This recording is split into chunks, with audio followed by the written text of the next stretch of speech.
Hello, good morning.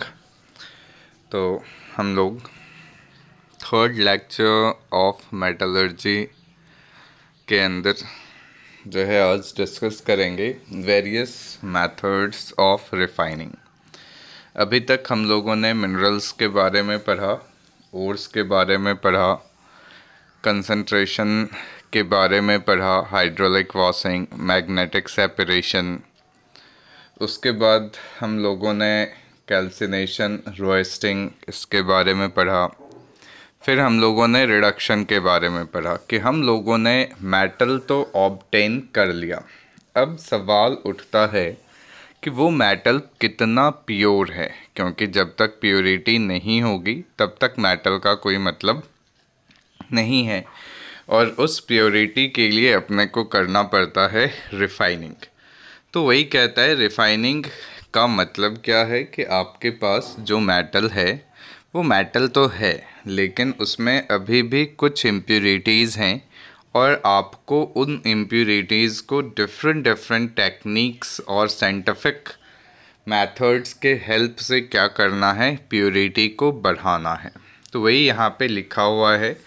Refining का मतलब क्या है? For obtaining the metals of high purity, several techniques are used depending upon difference in properties of metal and impurities। कोई भी method जो हम लोग अप्लाई करते हैं उसमें सबसे पहली चीज़ जो हम लोगों को ध्यान में रखना होता है वो यही होता है कि भाई एक्चुअल में जो अपना मेटल है और जो इम्प्योरिटीज़ है उसके बीच में प्रॉपर्टीज़ में क्या डिफरेंसेस आता है।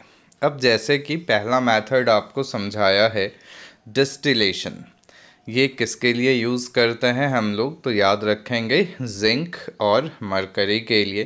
तो जो लो बॉइलिंग मेटल्स हैं जैसे कि जिंक हो गया, मरकरी हो गया, तो कहता है कि impure metal is evaporated to obtain the pure metal. कि हम लोग क्या करते हैं कि इम्प्योर मेटल लिए, फिर उसको गर्म किए, और अगर इम्प्योरिटीज़ वॉलेटाइल है, वॉलेटाइल का मतलब जो आसानी से वेपर फेज में कन्वर्ट हो जाता है, तो अगर इम्प्योरिटीज़ क्या है, वॉलेटाइल है, तो वो सारा का सारा क्या होगा, उड़ जाएगा, और जो नीचे आपको बचेगा वो क्या बचेगा, तो प्योर मेटल। तो डिस्टिलेशन क्या हुआ, किसके लिए हुआ? तो low boiling metals like zinc and mercury, impure metal is evaporated to obtain the pure metal.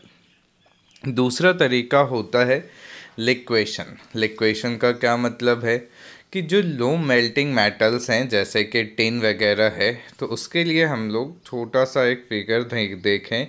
इस तरीके का हम लोग क्या करते हैं, एक कंटेनर लेते हैं, नीचे हीट लगा देते हैं हम लोग, काफ़ी गर्मी, और ऊपर हम लोग क्या करते हैं, इम्प्योर मेटल को डाल दिए। अब हीट के वजह से क्या होगा कि ये मेल्ट होना स्टार्ट होगा, इसके अंदर क्या स्टार्ट हो जाएगी, मेल्टिंग। अब मेल्टिंग होगी तो यहाँ से स्लोप के ऊपर ये नीचे गिरना स्टार्ट होगा। तो कहता है कि लो मेल्टिंग मेटल्स जैसे कि टिन वगैरह होते हैं तो उनको फ्लो करना जो है इसमें बताया जाता है कि tin made to flow on the sloping surface, और जो इम्प्योरिटीज़ होगी जिसकी हाई मेल्टिंग पॉइंट होगी वो ऊपर ही आपका रह जाएगा। तो इस तरीके से भी हम लोग प्योर मेटल क्या कर सकते हैं, ऑब्टेन कर सकते हैं। अब एक सबसे इम्पॉर्टेंट जो टॉपिक है आपके पास वो है इलेक्ट्रोलिटिक रिफाइनिंग। अब इलेक्ट्रोलिटिक रिफाइनिंग का मतलब क्या होता है?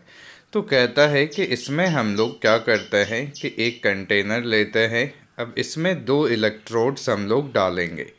अब एक इलेक्ट्रोड होता है इम्प्योर मेटल का, वो ब्लॉक बड़ा होगा और उसको हम लोग नाम दे देते हैं एनोड। क्या नाम देते हैं? एनोड।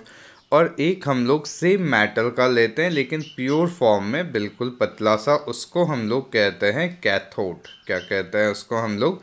कैथोड।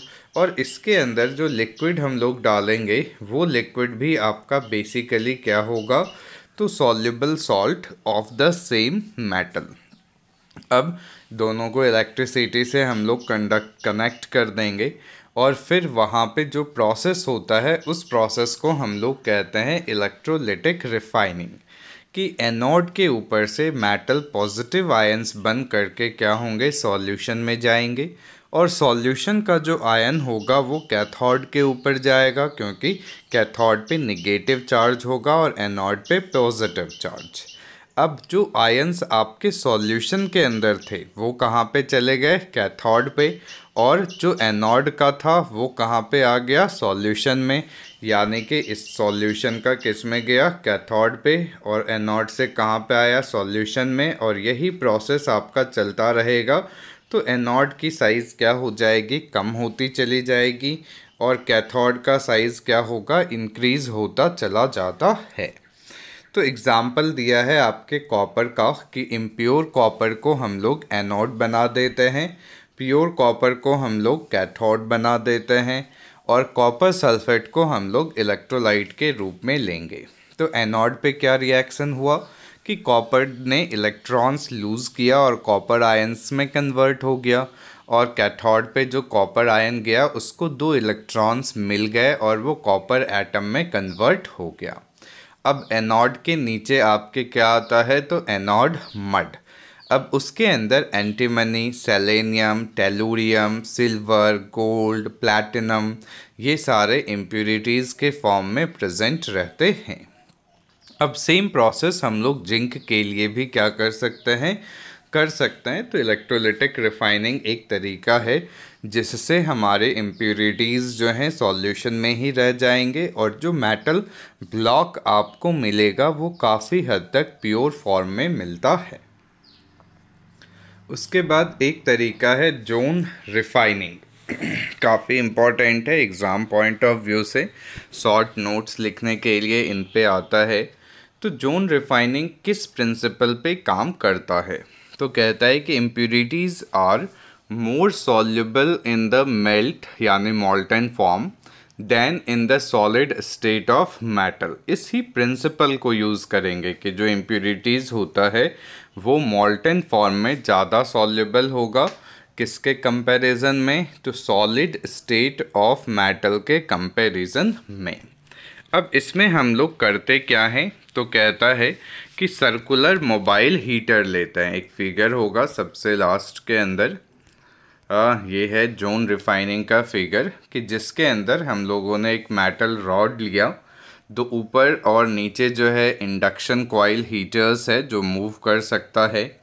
अब जैसे जैसे हीटर को हम लोग मूव कर रहे हैं वैसे वैसे आपका जो है मॉल्टन फॉर्म आगे शिफ्ट हो रहा है, और जो मॉल्टन फॉर्म जब आपका सॉलिडिफाई होगा तो आपके जो इम्प्यूरिटीज़ होंगे वो किस में शिफ्ट हो जाएंगे, तो मॉल्टन फॉर्म में शिफ्ट हो जाएंगे, जिसके वजह से जो इम्प्यूरिटीज़ है वो आपके आगे आगे आगे बढ़ता चला जाएगा, और जब वो एक एंड पे पहुंच जाएगा तो उसको हम लोग बार बार जब इस प्रोसेस को रिपीट करेंगे तो एक एंड पे सारी इम्प्यूरिटीज़ होगी, फिर उसको हम काट के हटा देंगे, तो जो आपका ब्लॉक बचेगा वो प्योर मेटल का ब्लॉक बचेगा। तो फिगर ज़रूर से कर लीजिएगा। तो इसी को हम लोग पढ़ते हैं किसके अंदर, जोन रिफाइनिंग के अंदर। तो कहता है जोन रिफाइनिंग में क्या हुआ, तो impurities are more soluble in the melt than in the solid state of metal. एक सर्कुलर मोबाइल हीटर हम लोग लेते हैं जिसको एक एंड पे हम लोग फिक्स करेंगे of a rod of impure metal. अब मोल्टन जोन जैसे जैसे मूव करेगा with heater which is moved forward, heater moves forward, pure material crystallises, pure जो मेटल है वो क्रिस्टलाइज होगा, और out of the melt and impurities pass on into adjacent molten zone, और जो इम्प्यूरिटीज़ होगी वो बगल वाले मोल्टन जोन में शिफ्ट हो जाएगी। और जब इस प्रोसेस को हम लोग बार बार रिपीट करेंगे तो एक एंड के ऊपर सारी इम्प्यूरिटीज़ क्या होगी, कंसंट्रेटेड हो जाएगी, और उस एंड को हम लोग काट के हटा देंगे।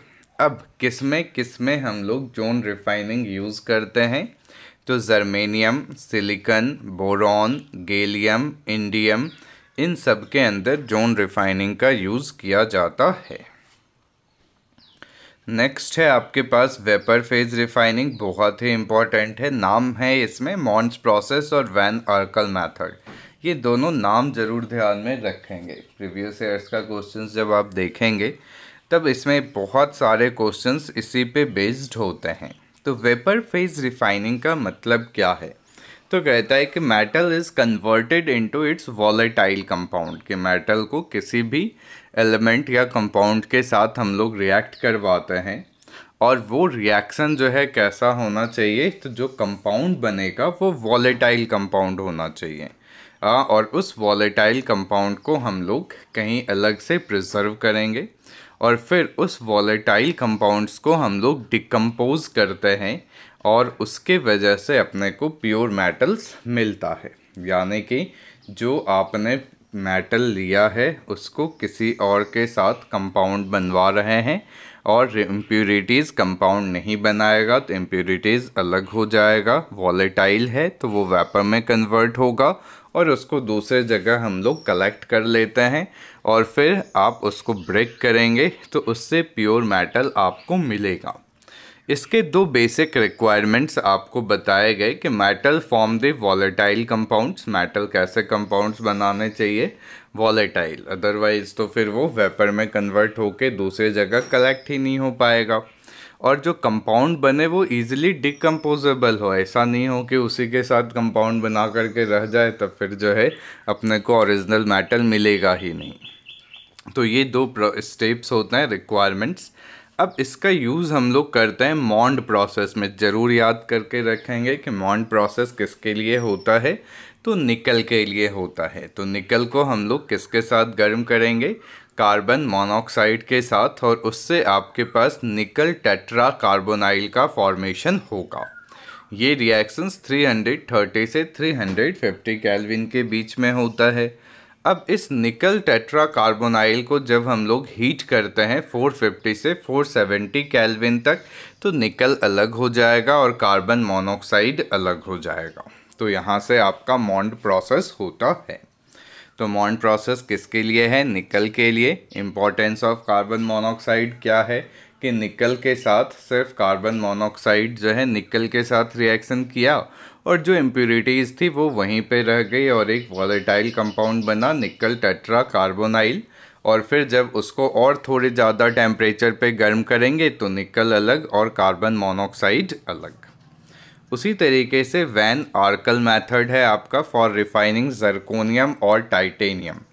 अब इसमें इम्प्यूरिटीज़ के रूप में आपके पास क्या होते हैं, तो ऑक्सीजन और नाइट्रोजन।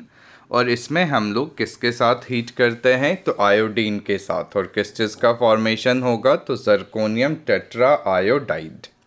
अब आयोडाइड को और ज़्यादा हम लोग 1800 केल्विन तक गर्म करेंगे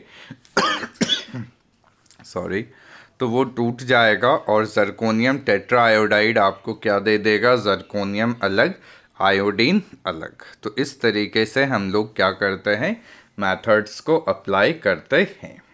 तो हम लोगों ने क्या पढ़ा, रिफाइनिंग क्या होता है।